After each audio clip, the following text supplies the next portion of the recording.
Ya, dan pemirsa langsung saja saya ingin memperkenalkan narasumber yang sudah hadir di studio pada malam hari ini yang akan ikut berbincang dalam perbincangan malam hari ini. Terlebih dahulu sudah hadir ekonom sekaligus mantan Menteri Perdagangan Republik Indonesia, Mari Elka Pangestu. Selamat malam Bu Mari. Selamat malam Tanya. Terima kasih telah hadir bersama kami. Kemudian juga hadir Deputi 7 Kemenko Perekonomian Rizal Afandi Lukman. Selamat malam Pak Rizal. Terima kasih telah hadir bersama kami. Kemudian juga hadir di sini Ketua Komite Pengembangan Ekspor Kadin Handito Yuwono. Selamat malam Pak Handito.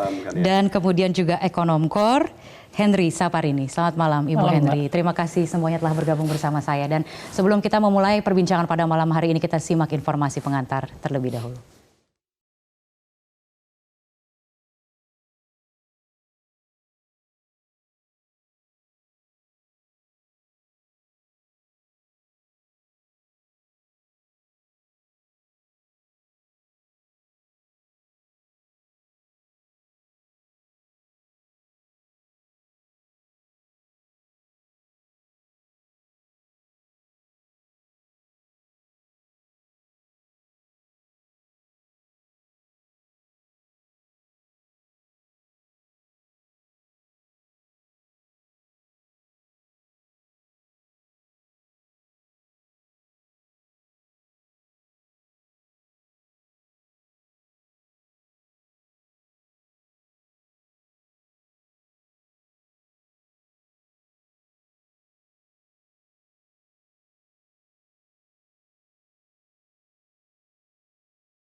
Pak Rizal ini berangkat ke Osaka kemarin ya Pak ya? Betul.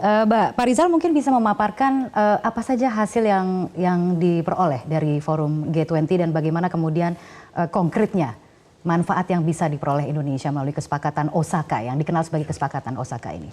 Baik, saya kira forum G20 sebagai forum tertinggi dunia, 20 negara ekonomi terbesar di dunia, mempunyai pengaruh yang sangat penting. Karena tadi disebutkan sekitar 85% dari ekonomi dunia adalah anggota-anggota daripada G20. Artinya kesepakatan daripada leaders untuk mengatasi persoalan dunia saat ini menjadi sangat penting. Karena di situ ada persoalan tentang adanya tekanan tadi masalah perang dagang. Kemudian juga di situ adanya hambatan-hambatan yang lain di dalam perdagangan. Tarif sudah mulai sudah diturunkan. Adanya perdagangan bebas, tetapi non-tarif sudah mulai meningkat. Masing-masing negara mempunyai suatu instrumen untuk menaikkan non-tarif barrier-nya. Nah, inilah yang dipentingkan adanya komitmen dari leaders daripada G20 dalam rangka mengatasi persoalan tadi. Caranya bagaimana? Yaitu ada instrumen, ada fiskal, ada moneter, ada juga kebijakan struktural di masing-masing negara. Itu yang menjadi instrumen agar pertumbuhan ekonomi dunia itu yang disebut sebagai tujuan menuju pertumbuhan yang strong, kuat, kemudian sustainable, berkelanjutan, kemudian seimbang, balance, dan juga inklusif. Itu tujuan daripada negara-negara G20. Tentu dalam perundingan Indonesia sebagai negara anggota di antara G20 tadi tidak bisa semuanya adalah memenuhi kepentingan Indonesia. Tetapi itu harus kompromi dari 20 negara. Ya, tapi yang kita ketahui paling tidak ada 2 agenda begitu yang dibawa oleh Indonesia dalam forum G20. Apakah kemudian terakomodasi 2 kepentingan tersebut dalam kesepakatan yang tercapai? Saya kira banyak pemikiran-pemikiran Indonesia yang juga masuk di dalam rumusan menjadi kesepakatan daripada leaders. Antara lain adalah mendukung dan melanjutkan proses reformasi di perdagangan dunia yang disebut dengan institusi WTO. Di situ Indonesia membuat usulan non-paper mengenai reformasi WTO yang juga dibantu oleh Oke. Ibu Mari Pangestu Iya. diantaranya. Iya. Itu Dan akan kita perdalam nanti di segmen berikutnya begitu. Baik. Dan berikutnya yang berikutnya adalah mengenai adanya digital ekonomi. digital ekonomi. Baik, saya ingin ke Bu Mari terlebih dahulu. Ibu Mari pasti sudah berpengalaman begitu ya, forum G20 itu seperti apa sebenarnya peranan yang dimainkan oleh Indonesia sejauh ini? Seberapa berubah Ibu dengan kondisi perdagangan global seperti sekarang ini?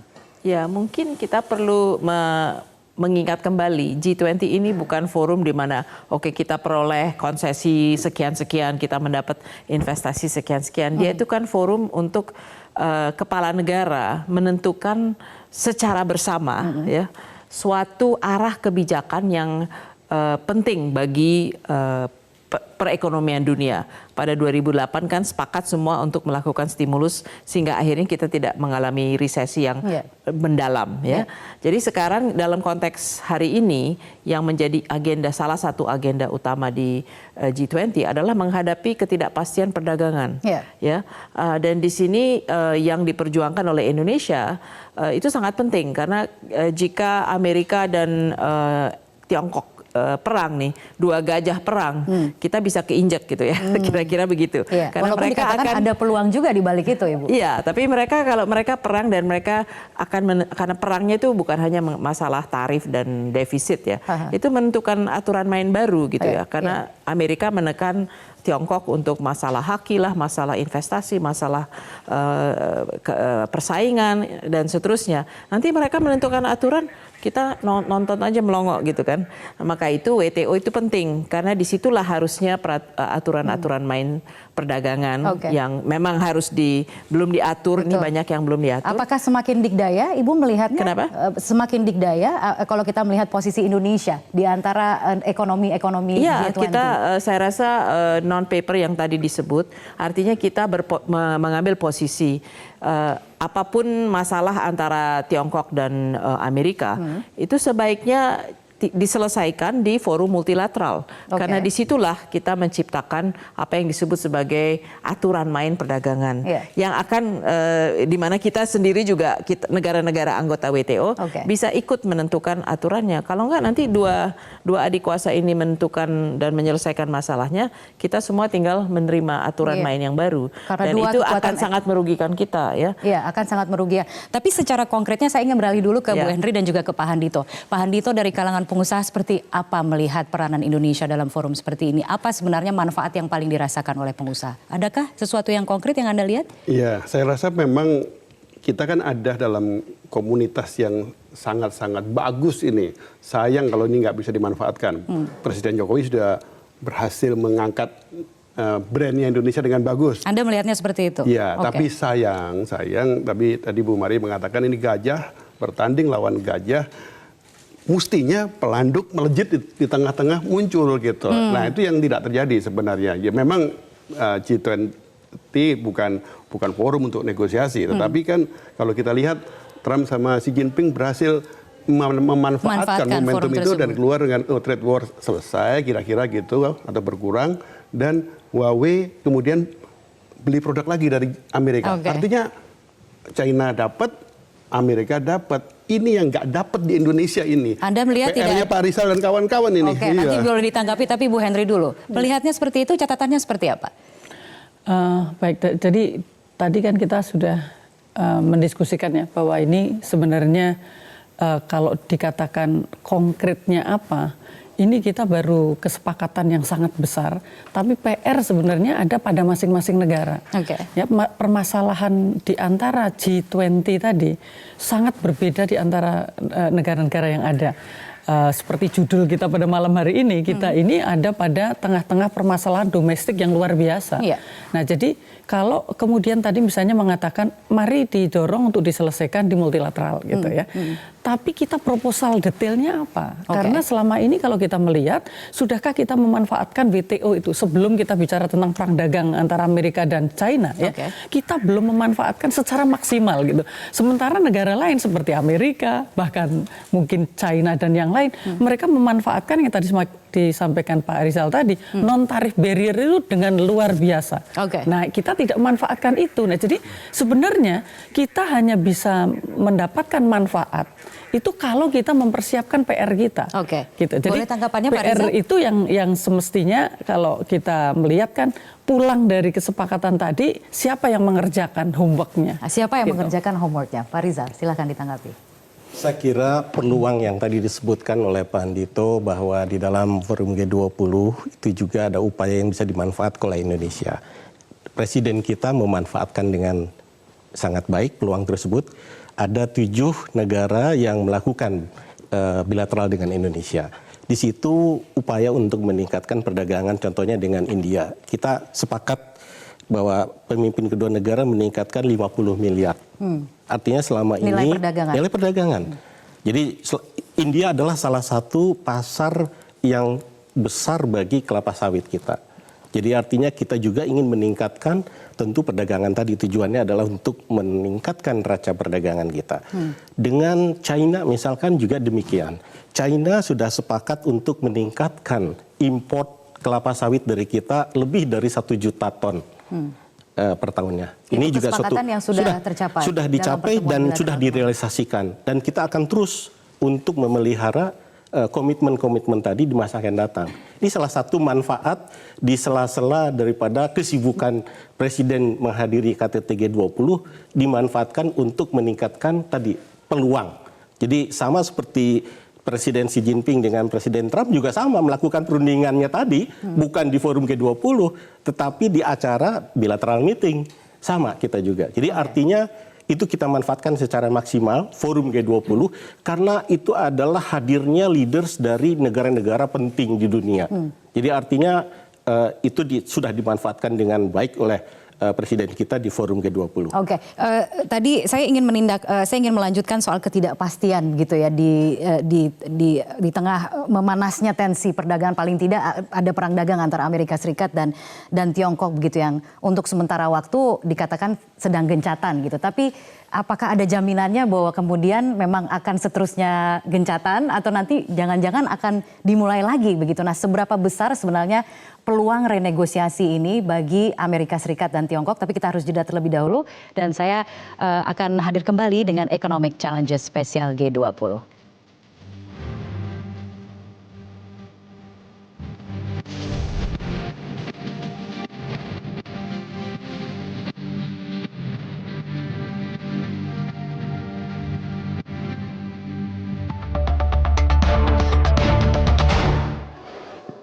Baik, langsung saya minta tanggapan dari Bu Mari. Bagaimana memaknai pidato Trump tadi? Apakah memang betul Amerika Serikat sikapnya sudah melunak? Begitu artinya perang dagang Amerika Serikat dan Tiongkok ini sudah selesai. Seperti tadi Pak Handito mengatakan seperti itu. Itu harapannya begitu ya Bu ya? Ya, itu harapannya. Tetapi menurut saya ini perjalanan masih panjang.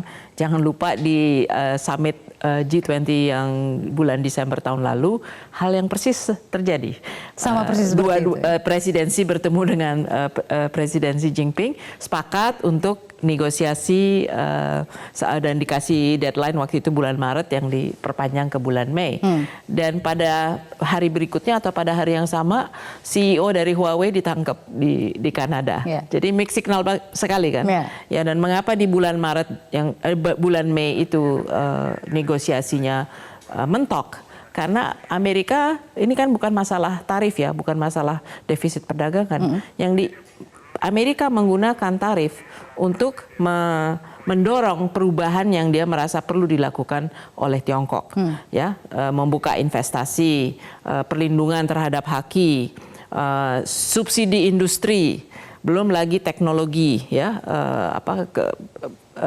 kebijakan mereka untuk mendorong 5G dan teknologi. Itu semua sebenarnya yang mereka ingin tekan, ya. Dan mengapa negosiasinya gagal? Karena Amerika, istilah saya itu bully, ya. Oh, bully. Ya, ini kamu harus melakukan ini, kamu harus merubah undang-undang ini. Kalau dan saya ingin mempunyai hak untuk melihat perubahan undang-undang kamu itu seperti apa. Iya. Ya. Tapi ketika ada dua adi negara begitu yang bertikai, siapa yang artinya kan ada beberapa negara mungkin seperti Tiongkok bisa saja mengatakan tidak begitu ketika dibully seperti itu oleh Amerika. Iya, dia tidak mau kan diintervensi undang-undangnya, bahkan mau dimonitor lagi enforcementnya, ya. Jadi disitulah mengapa mandek, dan saya rasa isu itu masih ada, ya. Dan jadi bagaimana itu diselesaikan dalam renegosiasi kita juga harus lihat nih, karena apa yang terjadi sejak Mei dan sekarang di kedua negara posisinya itu mengeras, ya. Jadi di Amerika Trump karena dia tujuannya 2020 nih. Kalau dia melunak terhadap posisi dia terhadap Tiongkok, dia akan diserang oleh kandidat Demokrat. Loh, kamu ternyata melunak gitu ya. Jadi secara politis dia susah nih mencari balance-nya. Di Tiongkoknya ada kelompok reformasi yang sebetulnya agak-agak senang gitu, ada tekanan untuk ada perubahan. Dan kelompok nasionalis juga ya. Jadi di sini kelompok nasionalisnya yang tentu tidak mau dong kita juga tidak akan mau diintervensi seperti itu peraturan dalam Jadi negeri kita. Anda melihatnya jadi akan mengeras. Jadi menurut saya ini akan lebih sulit. Peluang renegosiasinya akan seperti apa ke depan? Menurut saya sulit. Sulit Dan akan berkepanjangan. Sulit Jadi dan mungkin akan akan berkepanjangan. ditunda, akan ada terus sementara lagi, ataupun akan ada seperti pura-pura ada deal, tapi sebetulnya masalah mendasarnya kan belum terselesaikan. Nah disinilah pentingnya WTO sebetulnya. Kalau mereka berantem, mereka tidak bisa menyelesaikan, kan harus ada pihak ketiga ya yang bisa menyelesaikan. Itu yang nanti akan disitulah harusnya isu-isu ini yang memang belum ada di dalam WTO dan perlu aturan main, itu harusnya dinegosiasikan. Sebagian lah dinegosiasikan sebagian di bisa WTO. Paling tidak ada satu tempat untuk bermediasi begitu ya. Dan buat kita tuh penting karena dispute tadi Ibu Henry mengatakan WTO Indonesia tidak memanfaatkan WTO. Sebenarnya kita banyak manfaat karena kita bisa menggunakan dispute settlement. Kalau kita dibully oleh Amerika dan dengan peraturan yang tidak fair, kita bisa membawa ke WTO gitu ya. Dan pernah menang. Kita pernah menang. Selama ini kita diam. Bagaimana Bu Henry? Ya, jadi semestinya kan kita memang harus memanfaatkan itu lebih seperti yang dilakukan India misalnya untuk pertanian, seperti negara-negara lain itu mereka punya agenda tertentu dengan memanfaatkan tadi sampaikan oleh Bu Mari kan. Jadi di dalam negeri sendiri sudah punya agenda mana yang akan didorong untuk bisa mendapatkan manfaat dengan menggunakan WTO tadi. Jadi kita mendorong untuk kemanfaatan kita. Sama tadi misalnya kita akan melakukan kesepakatan bilateral. Kesepakatan bilateral itu mestinya dimaknai tidak hanya untuk perdagangan saja, tetapi bagaimana itu dikaitkan juga dengan investasi seperti dilakukan di Vietnam misalnya ya, mereka melakukan itu karena apa? Kalau bagi kita penting banget makanya karena apa? Kita mengalami defisit. Jadi tadi kalau perdagangan plus bagaimana mendorong mereka berinvestasi sehingga kita tidak dihitung sebagai impor kan karena kita ada investasi di dalam negeri untuk mengurangi tekanan kita di dalam apa namanya defisit gitu. Nah ini yang PR tadi saya katakan ini PR berat. Kita memang baru membuat judulnya saja tetapi bab demi bab ini belum disiapkan. Belum disiapkan. Pak Rizal silakan. Tadi baru disebutkan mengenai kaitannya karena perdagangan yang disebutkan, tapi sebetulnya di dalam perundingan atau pertemuan bilateral juga dibahas komitmen untuk investasi. Contohnya adalah investor dari Korea Selatan. Itu Hyundai Motor juga insya Allah akan masuk segera di Indonesia untuk bisa merealisasikannya di Indonesia. Artinya investasi kita tuh flat Pak. Bahkan sangat rendah pertumbuhannya. Jadi komitmen tadi itu perlu disambut dengan baik dan mengerjakan tadi homework. Jadi saya setuju tadi Bu Henry menyebutkan kita harus we do our homework. Dan itu pemerintah saat ini sedang melakukan upaya-upaya untuk perbaikan iklim investasi, penyederhanaan perizinan dan sebagainya antara pusat dan daerah. Ini memang kita negara besar, jadi harus consistently kita lakukan upaya-upaya reformasi di dalam negeri untuk menaikkan tingkat daya saing ekonomi Indonesia. Nah, termasuk jadi juga memanfaatkan forum-forum yang ada untuk meningkatkan kepentingan Indonesia tentunya. Betul. Atau memaksimalkan kepentingan Indonesia di tataran perdagangan internasional. Di satu sisi Indonesia harus mempunyai daya tarik dengan ikutnya sejumlah perdagangan bebas. Indonesia bagian dari ASEAN sekarang ikut dalam perundingan 6 negara lain sehingga 16 negara dalam RCEP. Itu meningkatkan daya tarik Indonesia. Tetapi PR-nya harus dikerjakan juga. Bagaimana tadi menyederhanakan kita saingan di antara 16 negara itu. Permasalahannya apakah PR itu dikerjakan atau tidak begitu ya Pak ya? Dikerjakan hanya di dalam larinya begitu ya. Iya, sekarang kita sedang memperbaiki itu dan lembaga-lembaga rating kan dalam melihat iklim investasi kita semakin bahwa di Indonesia semakin baik. Itu menunjukkan bahwa memang sedang berjalan bukan pada nomor 1, tetapi kita gradually semakin meningkat rankingnya. Jadi tidak mudah memang. Itu lebih cepat Pak, karena tadi Bapak sampaikan kita itu sedang bersaing. Nah, kita yang lain lebih cepat. Kalau bersaing, itu setuju. Kalau bersaing para pengusaha nih yang eksportir gitu, yang punya kemampuan dan kapasitas ekspor, seperti apa kondisinya sekarang ini? Nah, tadi yang disampaikan Bu Hendri benar ini. Kita kurang memanfaatkan dengan baik. Jadi kalau saya analogikan kompetisi perekonomian dunia ini kayak main sepak bola. Presiden Jokowi itu kan bukan pemainnya, tapi coachnya kan gitu. Kalau menang diumumin menang kan gitu, kan gitu. Pemainnya ya mestinya ada pemerintah, ada ininya, ada pelaku usahanya. Coachnya udah bilang, ayo ini defisit nih, ayo genjot ekspor, genjot investasi, nggak jalan-jalan. Nah, saya lihat sekarang ini, kenapa nggak dimanfaatkan? Karena di pemainnya ini yang jadi strikernya kalau main sepak bola kagak ada ini kan gitu. Mestinya teman-teman Pak Rizal yang di Menko Perekonomian dan timnya ini harusnya lebih aktif kan gitu. Ini kalau enggak ini enggak jebol-jebol nih gawangnya tentu saja. Sementara waktu kalangan pengusaha strateginya apa untuk saat ini? Kalau pelaku usaha begini, ini kan kalau lihat situasi seperti sekarang, jujur aja kalau melihat ekonomi dunia seperti ini kan kita kemudian boleh dikatakan kalau di bisnisnya ya kita inilah ngikut arus dulu kan gitu tahun ini. Tapi kan kita nggak boleh begitu terus. Kita harus ada yang kita dorong. Nah, yang didorong memang nggak banyak di Indonesia ini. Sawit salah satunya. Mungkin kita perlu 2-3 lagi yang lain. Yang lain udahlah kita jaga supaya kita nggak tekor aja gitu. Oke, baik. Kita akan lanjutkan perbincangannya sesaat lagi. Pemirsa tetaplah bersama kami. Economic Challenge Spesial akan segera kembali.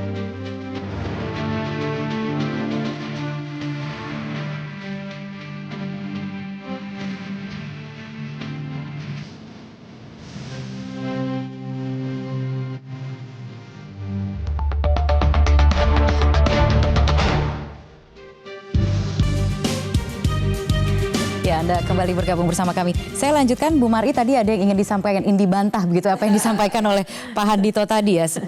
Seperti apa sebenarnya yang bisa kita lakukan di tengah situasi seperti saat ini, Ibu? Ya, sebenarnya kita di dalam negosiasi, apakah itu bilateral pertemuan dengan antara dua negara ataupun negosiasi kita di RCEP, di semua negosiasi, kita pasti perjuangkan investasi. Itu bukan hanya masalah perdagangan.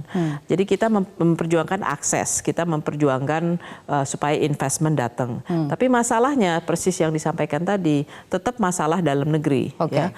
Jadi ini misalnya nih kesempatan untuk masuk ke pasar Amerika yang produk-produk yang kena tarif dari China gitu ya, misalnya garment gitu ya, ataupun elektronik.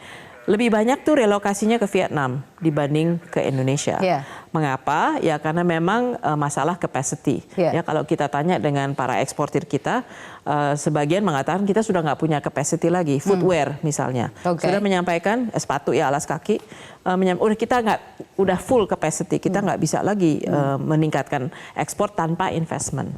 Garment juga agak-agak mirip walaupun mereka dapat meningkatkan. Elektronik kita nggak punya base di sini, ya. Jadi jadi masalahnya ini ada kesempatan, tapi kita tidak bisa memenuhi kesempatan itu karena capacity kita di dalam negeri dan itu memerlukan investment. Jadi pertanyaannya, apa yang harus kita perbaiki di iklim investasi? Persis yang tadi Ibu Henry menyampaikan, PR kita di dalam negeri ini yang harus kita mana yang harus kita prioritaskan. Mana yang lebih diprioritaskan terlebih dahulu ya. Tapi sebelum kita ke situ, saya ingin menanyakan Pak Rizal, ini adalah beberapa pertemuan bilateral yang dilakukan oleh Presiden ya di sela-sela forum G20. Ada pertemuan dengan India, kemudian Korea Selatan, China. Apa hasil konkretnya Pak dari masing-masing pertemuan? Tadi sudah disebutkan misalnya dengan India, begitu. Bagaimana caranya ada kesepakatan untuk meningkatkan nilai perdagangan di antara India dan Indonesia sampai dengan 50 miliar dolar Amerika. Betul. Bagaimana dengan yang lain-lain? Dengan China misalnya, kesepakatan seperti apa yang sudah tercapai? Tadi disebutkan dengan China antara lain adalah komitmen untuk meningkatkan import kelapa sawit kita. Dan itu sudah direalisasikan mencapai 1 juta ton CPO per tahun. Artinya kita pun juga ingin tetap itu dipelihara untuk supaya memperbaiki neraca perdagangan kita. Karena kita dengan Tiongkok kan defisit, sehingga upaya-upaya peningkatan kerjasama bilateral ini menjadi sangat penting. Terutama itu kabar gembira bukan Pak Hadi itu? Untuk sawit ya. Sawit ya? Kita harus apresiasi apa yang sudah dilakukan untuk sawit, negosiasi dengan China dan India ya. Dan tadi Asosiasi Sawit lapor tadi pagi, tadi siang kami meeting memanfaatkan apa yang dulu dirintis oleh Bu Mari sebenarnya. China ASEAN Expo di Nanning. Nah, tadi saya bilang sama teman-teman, ayo kita manfaatkan ini mereka pelaku usaha pada kumpul tadi, asosiasi pada kumpul di Gambir sana. Ayo kita kesempatan yang baik ini. Nah, kita kalau perlu tampilkan sesuatu yang baru, sawit akan ditampilkan. Tapi ada sesuatu yang lain. Tadi kita salah satu yang kita sepakat Apa tampilkan usulannya dari pengusaha? Food tadi yang kita mau tampilkan karena China penduduknya, penduduknya banyak, kayaknya semuanya minta makan kan, perlu makan kan gitu. Mereka lagi haus makan. Nah ini, tapi harus punya komitmen. Ini kalau main sepak bola tadi, kaptennya ini harus harus lebih jelas tujuannya gitu, Pak. Pak Rizal. Saya setuju. Jadi kita harus mengembangkan dan memperluas produk unggulan ekspor Indonesia. Tidak hanya mengandalkan kepada kelapa sawit dan batu bara lah, boleh dibilang. Tetapi yang lebih kepada ada industri prosesnya di situ. Salah satunya yang potensial adalah tadi makanan. Saya setuju. Contohnya produk kopi kita itu juga sangat disukai. Contohnya produk kopi dari Mayora. Itu di Filipina itu adalah lumayan. Itu apa jumlahnya dan diserap oleh pasar di sana. Itu salah satu contoh. Dan tidak hanya Filipina tapi juga negara-negara lain yang sudah mulai. Kemudian contohnya adalah produk instant noodle. Negara-negara di Afrika itu juga sangat menyenangi. Timur Tengah pun juga demikian. Boleh diperhatikan Bapak Ibu di belakang Bapak ini ada grafis kondisi ekspor impor barang dan jasa Indonesia dari tahun 2014 sampai dengan tahun 2018 adalah seperti ini begitu. Apa yang bisa dikomentari Pak Rizal? Kalau kita melihat neraca perdagangan barang dan jasa kita terus menurun. Kira-kira bagaimana bersama ini kita bisa ditingkatkan? Masalahnya ya, import itu naik antara lain karena minyak. Jadi salah satu hal yang harus diperbaiki adalah subsidi terhadap BBM untuk dan meningkatkan tentunya produksi minyak di dalam negeri. Dan sebetulnya peningkatan import itu belum tentu buruk ya kalau dia memang meningkat karena investasi yang pada akhirnya akan meningkatkan ekspor. Jadi ini perlu bukan karena investasi, Bu Henry. Bu Henry tidak setuju. Sebagian iya. Semestinya kalau kita melihat kan kita lakukan kajian bagaimana di beberapa negara yang menjadi penantang kita kayak Vietnam ya sekarang yang baru. Mereka sangat-sangat related antara mereka melakukan kerjasama bilateral maupun kerjasama dalam satu kawasan gitu dengan investasi yang masuk. Jadi artinya kita memang kalau tadi misalnya kalau kita bicara apa sih yang kita defisit yang lebar juga. Sektor telekomunikasi kita hampir semua karena teknologi tinggi gitu. Nah, apa yang harus kita lakukan untuk mengcounter itu? Gitu. Nah, jadi betul-betul disusun dengan strategi yang lebih detail. Karena kalau tidak, seperti misalnya tadi Bu Mari katakan, nggak apa-apa impor untuk mendorong investasi. Betul. Masalahnya investasi kita tuh relatif stuck, Pak. Bahkan kuartal 1 itu melambat. Nah, jadi artinya nih harus ada betul-betul strategi bersama. Jadi yang tadi kalau Bu Mari, kita kan hanya buka pintu. Tapi kalau buka pintunya sudah kenceng, tapi yang di rumah yang masak itu kurang, nah kita kan nggak bisa. Jadi harus seimbang antara yang buka pintu. Belum cukup yang dilakukan sejauh ini, Bu Henry melihat misalnya ada pertemuan bilateral yang dilakukan oleh Presiden di Selasa Forum G20. Saya kurang. Ada Korea Selatan, ada India, kemudian ada China begitu yang juga diajak. Kalau misalnya tadi bicara tentang industri makanan, saya sepakat karena sekarang PMA kita 30% itu adalah industri makanan. Nah itu artinya industri makanan kalau memang banyak yang investasi di Indonesia, kita kemudian menjadi efisien, kita sudah punya market nih yang di dalam. Berarti kalau sudah efisien kita bisa ekspor. Nah, bagaimana kita menjadikan ini menjadi salah satu misalnya industri unggulan. Jadi tidak harus semuanya, tapi kita harus menciptakan yang lain dikerjakan secara komprehensif gitu, Mbak. Ini kan kalau kebijakannya itu bolong-bolong ya, tidak dari awal sampai akhir gitu, memang menjadi manfaatnya tidak akan besar. Jadi mungkin perlu fokus sehingga setiap kalau boleh kembali ke topik di dalam G20, salah satu topik yang juga diangkat oleh presidensi Jepang adalah mengenai adanya aging society, di mana masyarakat tua itu semakin meningkat jumlahnya, dan itu terjadi di beberapa negara maju. Sebaliknya, tetapi beberapa negara seperti Indonesia, itu angkatan kerja muda masih sangat bonus demografi, Bonus betul. demografi. Sehingga di sini ada bisa kerjasama antara negara-negara yang aging society yang kesulitan untuk mempekerjakan tenaganya untuk di bidang contohnya pertanian, itu bisa diisi oleh negara kita. Jadi peluang itu yang kita harus manfaatkan dengan baik. Didetailkan, Pak, Didetailkan. Ya, betul. Dan strategi Pak Presiden bahwa di dalam forum G20 beliau mengatakan prioritas 5 tahun pertama saya adalah bidang infrastruktur. Ya. Dan ke depan adalah bidang SDM. Human capital. Ini sudah pas. Ya. Artinya tadi kaitannya dengan menghadapi masalah aging society tadi. Ya. Kita harus siap dengan tenaga-tenaga yang lebih terampil. Jadi itu bagian dari untuk strategi mengisi itu. Persis. Baik, kita harus jeda terlebih dahulu. Akan kita lanjutkan untuk segmen terakhir, masih ada perbincangan lainnya, antara lain di antara pertemuan KTT G20 yang berlangsung pekan lalu ada beberapa foto presiden yang mencuri perhatian. Akan kita bahas sesaat lagi. Tapi kita akan jeda terlebih dahulu. Economic Challenge spesial akan segera kembali.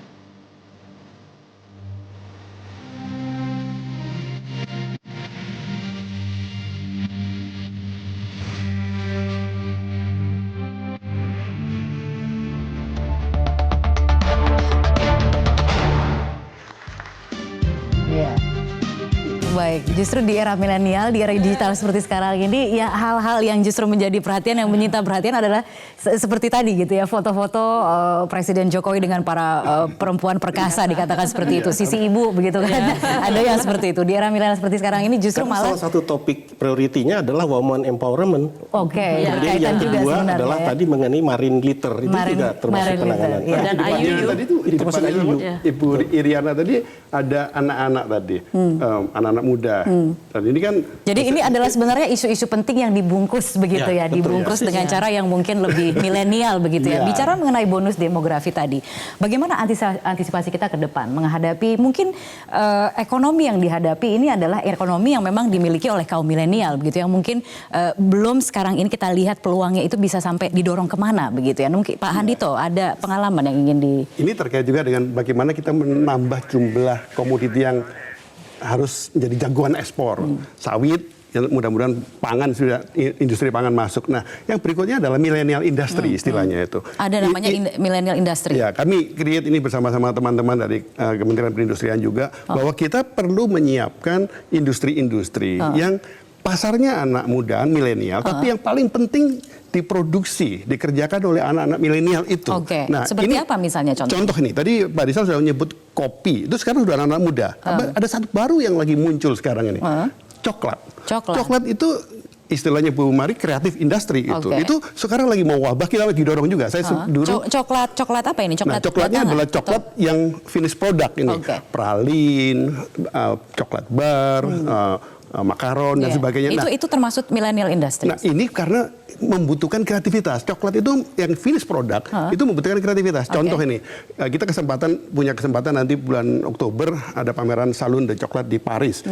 Ada pavilion Indonesia. Nah, nanti kita tampilkan di sana adalah produk-produk yang justru dari millennial industry. Coklat itu sekarang jadi mainannya anak muda kan gitu. Nah, ini yang kita mau dorong. Tapi millennial industry ini harus kita dampingi. Kadin memprakarsai gerakan ekspor nasional. Anak muda lagi. Eksportir kita harus diregenerasi. Generasinya kayak Presiden bilang menterinya harus muda-muda kayak kami ya kan gitu kan gitu. Oke. Dan jadi Waduh. ini harus kita dorong. Iya. Nah, jadi kalau ada millennial industry, ada gerakan ekspor nasional Iya. yang sekarang sudah soft launching sudah, lagi siapkan Iya. grand launchingnya, maka ekonomi kita ke depan akan menjadi lebih besar, lebih merakyat, tapi yang muda gitu. Merakyat dan muda begitu. Bu Mari bagaimana? Atau Bu Henry, melihat cantolannya nanti akan seperti apa? Lagi-lagi PR-nya ke depan adalah bagaimana memanfaatkan kemudian peran Indonesia dalam diplomasi dagang. Bagaimana caranya moving forward, Pak Ibu Henry? Ya mungkin yang pertama tadi kita sepakat bahwa cantolan di dalam event pertemuan seperti itu penting. Tapi jangan sampai kita yang mengeluarkan cantolannya yang menggunakan orang lain. Oke. Karena mereka akan luar biasa Yang dengan menggunakan orang teknologi lain dan maksudnya seperti apa? Negara lain. Negara Ya, lain, karena begitu sudah masuk di situ kan akan ada Sudah ada contohnya sebelum-sebelumnya? kesepakatan. Tentu ini kan kita sedang bersaing, Pak. Oke. Dan di Indonesia ini kita kan tidak bisa kalau kita bicara tentang memanfaatkan bonus demografi, itu antara apa yang dialami Indonesia sekarang dengan dialami negara-negara lain pada saat mereka mengalami bonus demografi, itu beda.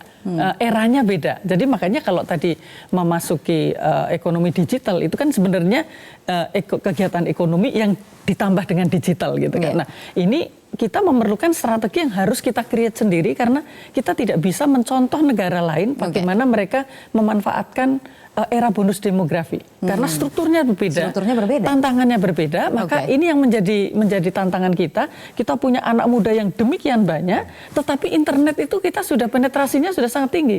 Ya beda dengan misalnya China dulu, dia bonus demografi, atau Jepang, mereka tidak pada era internet. Nah jadi ini yang harus kita create, mungkin harus berbeda. Create dan tantangannya mungkin berbeda begitu? Terkait dengan ide tadi, Presiden Jokowi menyampaikan mengenai inisiatif untuk pengembangan yang disebut dengan Inclusive Digital Economy Accelerator Hub, di mana itu adalah merupakan hub yang merupakan kumpulan daripada experience, knowledge daripada digital ekonomi, terutama startup di Indonesia. Dan sekarang sudah mulai naik menjadi kelasnya udah unicorn, kemudian nanti akan ke dekakorn. Di mana itu adalah umumnya adalah milenial tadi, betul Pak Andito. Itu adalah termasuk salah satu bidang usaha yang juga digandrungi oleh millennials. Tapi tidak hanya user aja ya Pak ya. Bukan hanya user. Jadi kita harus siapkan juga kita menjadi. Dan bukan hanya sekedar startup, tetapi sudah menjadi suatu tingkat tadi, sudah menjadi kelas yang unicorn kemudian dekakorn. Itu adalah mulainya dari startup kecil. Jadi Indonesia tolong jangan menyederhanakan digital economy atau creative economy kepada unicorn, karena yang bisa jadi unicorn kan sedikit. Justru bagaimana penggunaan digital itu bisa menjadi mainstreaming untuk meningkatkan nilai tambah maupun inclusiveness maupun mengempower misalnya UKM yang dikelola oleh perempuan ataupun anak-anak muda yang akhirnya bisa membuat bisnis, membuat creativity dengan adanya teknologi gitu ya. Tapi tetap sumbernya itu menciptakan nilai tambah. Kalau tadi coklat itu sebenarnya coklat yang biasa dibandingkan coklat yang ada cabenya lah, ada apanya ada gitu ya. Dan packagingnya yang lebih baik, harganya bisa 10 kali lebih mahal dari ini. Itu namanya creative economy, yaitu yang barang fisik. Kalau kita bicara basis yang services ya, jadi karena tadi kita bicara bagaimana mengurangi defisit neraca perdagangan. Kita jangan lupa ekspor jasa-jasa, ya, misalnya mengekspor pekerjaan dalam bentuk animasi, ya, setengah daripada Garfield itu dibuatnya tuh di Batam, ya, misalnya, atau desain atau grafik, ya, itu banyak yang dikerjakan oleh anak-anak milenial Indonesia. Jadi masih ada begitu banyak peluang sebenarnya. Istilahnya itu independent work, mereka kerjanya di kafe, tidak kerja di kantor, ya. Selama ada internet. Itu ya, Ibu, ya. Contohan yang oleh delegasi Indonesia itu diusulkan dan akhirnya diadopt masuk menjadi bagian dari deklarasi leaders, yaitu kreatif industri. Tidak dimanfaatkan, lagi PR-nya itu di dalam negeri begitu ya. Baik, sayang sekali waktunya sudah habis. Terima kasih sekali lagi Bapak Ibu telah bergabung bersama kami dalam Economic Challenges Spesial. Saya Kania Sutisnawinata. Terima kasih atas perhatian Anda. Sampai jumpa.